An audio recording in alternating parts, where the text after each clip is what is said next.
I'm Olivia. Today I'm going to talk about why action, not feeling, comes first.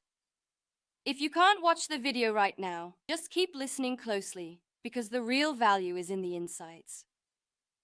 So, let's talk about the most elusive and desired feeling in the world of productivity: motivation. How often have you said this to yourself? I'll start my diet on Monday when I feel motivated. I'll go to the gym when I feel like it. I just don't have the motivation to work on that project today. We treat motivation like a magical, unpredictable weather system, something that must arrive from the outside before we can begin. We wait, and the guilt of our inaction grows. We believe the formula for achievement is motivation arrow, action arrow, success. But what if that formula is a lie? What if you have the entire relationship between motivation and action completely backward?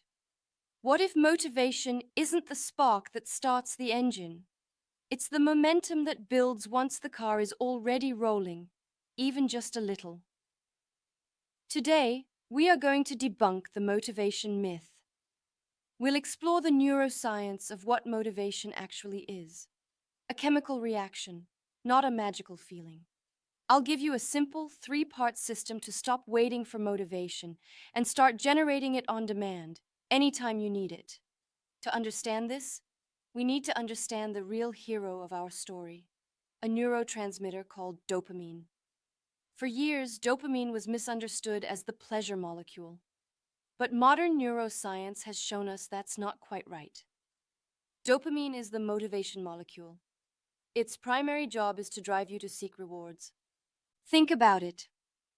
Waiting for motivation before taking action is like waiting to feel thirsty before you drink water. By the time the feeling comes, you're already running on empty. Dopamine doesn't reward you for sitting around and daydreaming about change. It kicks in when you start moving, when you take that first step. That's why action creates momentum, and momentum creates motivation. Here's the twist most people don't realize. Your brain releases more dopamine in anticipation of a reward than when you actually get it. In other words, your brain loves the chase more than the prize. That's why progress, even tiny wins, feels so good and keeps you going. If you want lasting motivation, stop waiting for a magical spark of inspiration. Start small, get moving, and let your brain's chemistry catch up with you. The critical thing to understand exactly is when dopamine is released. Your brain releases it not just when you get a reward, but when you anticipate a reward, and most importantly, when you get evidence of progress. When you take a small action and successfully complete it, your brain releases a small amount of dopamine. This dopamine hit feels good. It feels like motivation. So the real formula is not feeling arrow action. The real biological formula is a loop. Tiny action, small progress, dopamine release, feeling of motivation, bigger action. Action is the cause. Motivation is the effect. You don't wait for the feeling to get the action. You use an action to create the feeling. So how do we kickstart this loop when we're feeling completely flat and uninspired? We use a 3-part system. Engine number 1, the ignition. You must shrink the action. If the first action is too big, too intimidating, your brain's threat detection system, which we've talked about before, will shut it down. To kickstart the motivation loop, the initial action must be so small, so laughably easy, that it's easier to do it than to think about not doing it. This is where the 2-minute rule, which we've discussed in the context of habits and procrastination, becomes your primary tool for generating motivation. Your goal is not to complete the task. It is simply to get the first tiny dopamine hit of progress. Your goal is not to write the report. Your goal is to open the document and write 1 sentence. That's it. You've made progress. Dopamine is released. Suddenly, writing a second sentence feels easier. Your goal is not to go for a 5K run. Your goal is to put on one running shoe. It's a ridiculous tiny action, but it's progress.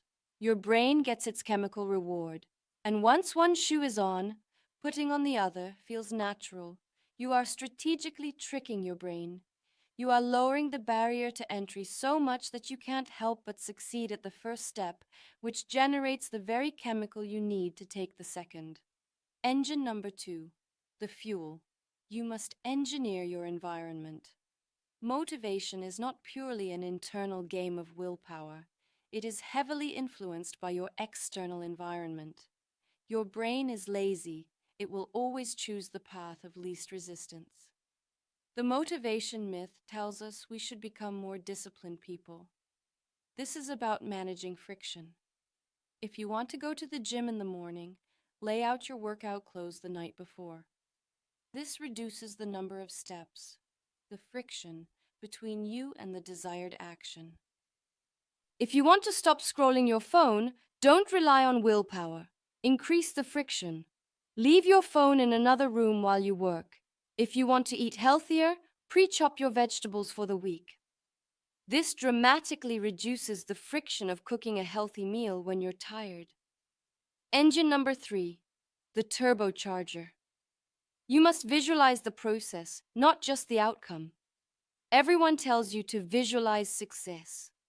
You picture yourself on the podium, holding the diploma, fitting into the new clothes. This can be inspiring, but it can also be demotivating. If the gap between where you are and that perfect outcome is too large, it can feel overwhelming and actually decrease your motivation. There is a much more powerful form of visualization, and it's about the process, not the prize. Neuroscience has shown that when you vividly and repeatedly imagine yourself performing the steps of a task, your brain activates the same neural circuits as if you were actually doing it. You are, in effect, practicing without moving a muscle. This mental rehearsal primes your brain and body for the actual task, reducing the perceived difficulty and the anxiety associated with it. Here's the action plan. Before you start a difficult task, close your eyes for 60 seconds. Don't just picture the end result, vividly picture the process.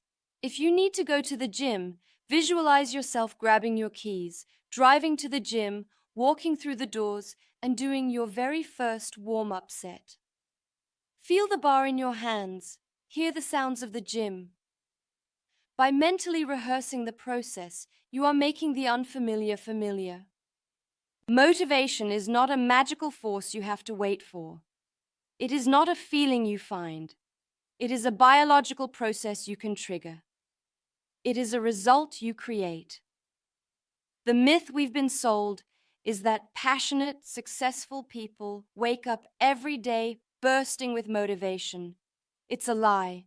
They don't wait for the feeling. They have a system. They start with an action so small it's impossible not to do. They operate in an environment designed to make that action easy. And they mentally prepare themselves by focusing on the process, not just the prize. They understand the fundamental law of the mind.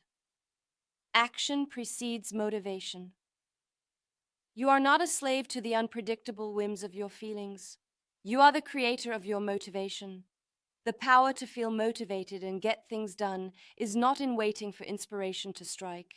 It is in the simple, humble, and profound act of starting, even when, especially when, you don't feel like it. The feeling will follow the action.